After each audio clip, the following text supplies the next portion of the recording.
ಪ್ರಿಯರೇ, ದಿನದ ಬದುಕಿಗೊಂದು ಕ್ರಿಸ್ತನ ಈ ದನಿ ನಮ್ಮೆಲ್ಲರಿಗೂ ಪ್ರೇರಣೆ ಆಗಲಿ.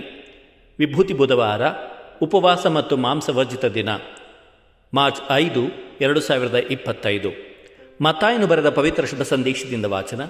6ನೇ ಅಧ್ಯಾಯ, 1-6, 16-18 ವಚನಗಳು. ಆ ಕಾಲದಲ್ಲಿ ಯೇಸು ತಮ್ಮ ಶಿಷ್ಯರಿಗೆ ಹೀಗೆಂದರು: ಜನರಿಗೆ ತೋರಿಸಿಕೊಳ್ಳುವುದಕ್ಕಾಗಿ ನಿಮ್ಮ ಧಾರ್ಮಿಕ ಕಾರ್ಯಗಳನ್ನು ಅವರ ಎದುರಿಗೆ ಪ್ರದರ್ಶಿಸದಂತೆ ಎಚ್ಚರಿಕೆಯಿಂದಿರಿ. ಹಾಗೆ ಮಾಡಿದರೆ ಸ್ವರ್ಗದಲ್ಲಿರುವ ನಿಮ್ಮ ತಂದೆಯಿಂದ ನಿಮಗೆ ಪ್ರತಿಫಲ ದೊರಕದು. ಅಂತೆಯೇ ನೀನು ದಾನಧರ್ಮ ಮಾಡುವಾಗ ತುತ್ತೂರಿಯನ್ನು ಊದಿಸಬೇಡ. ಜನರ ಹೊಗಳಿಕೆಗಾಗಿ ಕಪಟಿಗಳು ಪ್ರಾರ್ಥನಾ ಮಂದಿರಗಳಲ್ಲೂ ಹಾದಿ ಬೀದಿಗಳಲ್ಲೂ ಹೀಗೆ ಪ್ರದರ್ಶನ ಮಾಡುತ್ತಾರೆ. ಅವರಿಗೆ ಬರಬೇಕಾದ ಫಲ ಪೂರ್ತಿಯಾಗಿ ದೊರಕಿದ್ದಾಯಿತೆಂದು ನಿಮಗೆ ಖಚಿತವಾಗಿ ಹೇಳುತ್ತೇನೆ. ಆದರೆ ನೀನು ದಾನಧರ್ಮ ಮಾಡುವಾಗ ನಿನ್ನ ಬಲಗೈ ಕೊಡುವುದು ನಿನ್ನ ಎಡಗೈಗೂ ತಿಳಿಯದ ಹಾಗೆ ಗೋಪ್ಯವಾಗಿರಲಿ. ಅಂತರಂಗದಲ್ಲಿ ನಡೆಯುವುದನ್ನು ನೋಡುವ ನಿನ್ನ ತಂದೆ ನಿನಗೆ ಪ್ರತಿಫಲವನ್ನು ಕೊಡುವರು. ಪ್ರಾರ್ಥನೆ ಮಾಡುವಾಗ ಕಪಟಿಗಳಂತೆ ಮಾಡಬೇಡಿ. ಜನರು ತಮ್ಮನ್ನು ನೋಡಲೆಂದು ಪ್ರಾರ್ಥನಾ ಮಂದಿರಗಳಲ್ಲೂ ಬೀದಿಯ ಚೌಕಗಳಲ್ಲೂ ನಿಂತು ಪ್ರಾರ್ಥನೆ ಮಾಡಲು ಇಚ್ಛಿಸುತ್ತಾರೆ. ಅವರಿಗೆ ಬರಬೇಕಾದ ಪೂರ್ತಿ ಫಲ ಆಗಲೇ ಬಂದಾಯಿತೆಂಬುದು ನಿಮಗೆ ಚೆನ್ನಾಗಿ ತಿಳಿದಿರಲಿ. ನೀನು ಪ್ರಾರ್ಥನೆ ಮಾಡುವಾಗ ನಿನ್ನ ಕೊಠಡಿಗೆ ಹೋಗು, ಬಾಗಿಲನ್ನು ಮುಚ್ಚು, ಅಂತರಂಗದಲ್ಲಿರುವ ನಿನ್ನ ತಂದೆಗೆ ಪ್ರಾರ್ಥನೆ ಮಾಡು.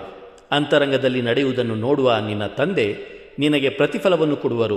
ಉಪವಾಸ ಮಾಡುವಾಗ ಕಪಟಿಗಳಂತೆ ಮುಖ ಸಪ್ಪೆ ಮಾಡಬೇಡಿ. ಜನರ ಕಣ್ಣಿಗೆ ತಾವು ಉಪವಾಸಿಗಳೆಂದು ತೋರ್ಪಡಿಸಿಕೊಳ್ಳುವುದಕ್ಕಾಗಿ ಅವರು ಮುಖವನ್ನು ಬಾಡಿಸಿಕೊಳ್ಳುತ್ತಾರೆ. ಅವರಿಗೆ ಬರಬೇಕಾದ ಫಲ ಪೂರ್ತಿಯಾಗಿ ದೊರಕಿಯಾಯಿತೆಂದು ನಿಮಗೆ ಖಚಿತವಾಗಿ ಹೇಳುತ್ತೇನೆ. ಆದರೆ ನೀನು ಉಪವಾಸ ಕೈಗೊಂಡಾಗ ಮುಖ ತೊಳೆದುಕೋ, ತಲೆ ಬಾಚಿಕೋ. ಆಗ ಉಪವಾಸ ಮಾಡುವವನಂತೆ ನೀನು ಜನರಿಗೆ ಕಾಣಿಸಿಕೊಳ್ಳುವುದಿಲ್ಲ. ಅಂತರಂಗದಲ್ಲಿರುವ ನಿನ್ನ ತಂದೆಗೆ ಮಾತ್ರ ಕಾಣಿಸಿಕೊಳ್ಳುವೆ. ಅಂತರಂಗದಲ್ಲಿ ನಡೆಯುವುದನ್ನು ನೋಡುವ ನಿನ್ನ ತಂದೆ ಅದಕ್ಕೆ ಪ್ರತಿಫಲವನ್ನು ಕೊಡುವರು. ಪ್ರಭುವಿನ ಶುಭ ಸಂದೇಶ. ಕ್ರಿಸ್ತರೇ ನಿಮಗೆ ಸ್ತುತಿ ಸಲ್ಲಲಿ. ಚಿಂತನೆ. ವಿಭೂತಿ ಬುಧವಾರ ಕ್ರೈಸ್ತರಿಗೆ ತಮ್ಮ ಬದುಕಿನ ಮೂಲವನ್ನು ನೆನಪಿಸುತ್ತದೆ. ಪ್ರಭು ಯೇಸು ಕ್ರಿಸ್ತರಲ್ಲಿ ಆತ್ಮೀಯರೇ, ವಿಭೂತಿ ಬುಧವಾರ ಕ್ರೈಸ್ತರಿಗೆ ತಮ್ಮ ಬದುಕಿನ ಮೂಲವನ್ನು ನೆನಪಿಸುತ್ತದೆ.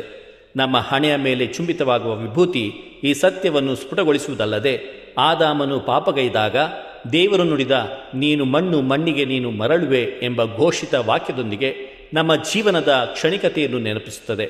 ನಮ್ಮ ಮಾನವ ಬದುಕಿನಲ್ಲಿ ಜರುಗುವ ಸೋಲು, ಬಲಹೀನತೆ, ಕುಂದುಕೊರತೆ ಮತ್ತು ಅಂತಿಮವಾಗಿ ನಮ್ಮ ಅಂತ್ಯ, ಈ ಎಲ್ಲ ಒಂದು ಶಕ್ತಿಯುತ ವಾಕ್ಯದಲ್ಲಿ ಅಡಗಿದೆ.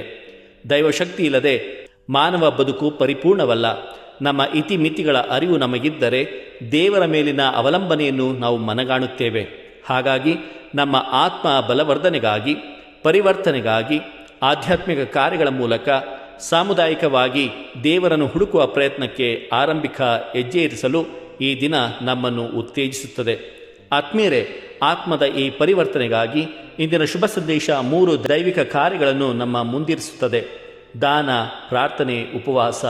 ಇವೆಲ್ಲವುಗಳ ಮೇಲಾಗಿ ನಮ್ಮ ಬದುಕಿನಲ್ಲಿ ನೈಜತೆಯನ್ನು ಹುಡುಕುವ ಮತ್ತು ಫಲಾಪೇಕ್ಷೆ ಇಲ್ಲದೆ ಒಳಿತನ್ನು ಮಾಡುವ ಹಂಬಲವನ್ನು ನವೀಕರಿಸುವ ಅವಕಾಶಕ್ಕೂ ಸಹ ಈ ದಿನ ನಮ್ಮನ್ನು ಆಹ್ವಾನಿಸುತ್ತದೆ.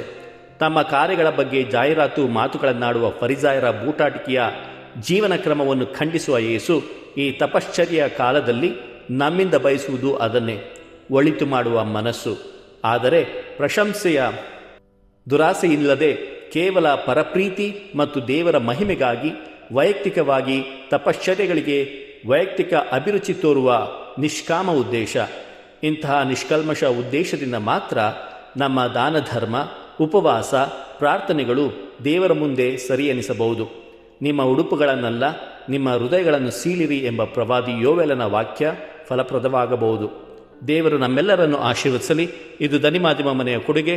ಧ್ವನಿ ವಂದನೀಯ ಸ್ವಾಮಿ ಶಾಂತಕುಮಾರ್ ಜೆ, ಬೆಂಗಳೂರು ಮಹಾಧರ್ಮ ಕ್ಷೇತ್ರ.